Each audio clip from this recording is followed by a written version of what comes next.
Sebanyak 136 peserta terdiri dari kepala SOPD, tokoh masyarakat, dan LSM mengikuti sosialisasi Bawaslu Kabupaten Padang Pariaman di Hotel Minang Jaya Lubu Alung. Sosialisasi peraturan pemilu secara masif dilakukan untuk mencegah terjadinya pelanggaran aturan pemilu, baik dilakukan oleh masyarakat maupun peserta pemilu. Pelanggaran pemilu 2019 yang terjadi disebabkan ketidaktahuan masyarakat terhadap aturan pemilu, seperti pelanggaran netralitas ASN Kantor Kemenak Kabupaten Padang Pariaman yang telah kami teruskan ke Komisi ASN.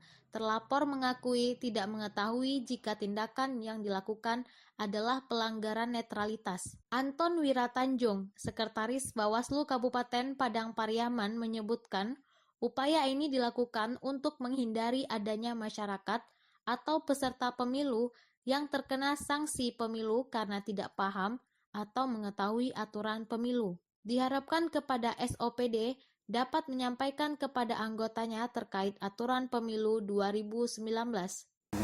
Ya, realisasinya mungkin kita lihat dulu acara apa yang dilaksanakan oleh masyarakat.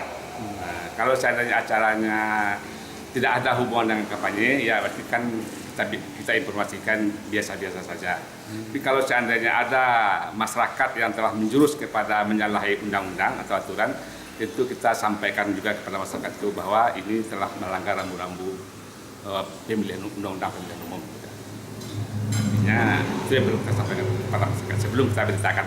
Kita berharap nanti penyelenggaraan kita dan tugas kita sebagai pencegahan penyelenggaraan pemilu ini, pelanggaran pemilu ini bisa cepat kita deteksi. Nah, kita mengundang sebanyak 61 orang untuk tahap hari ini, dan besok kita juga akan mengundang sebanyak 75 orang dalam rangka kegiatan sosialisasi ini.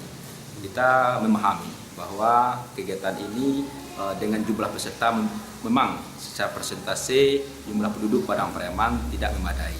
Tetapi dengan ini, dengan anggaran yang tersedia, kita mengambil pimpinan-pimpinan yang bisa memberikan kebijakan kepada bawahannya agar ini bisa tersampaikan dengan baik. Dari Kabupaten Padang Pariaman, Tim Liputan Minangkabau TV melaporkan.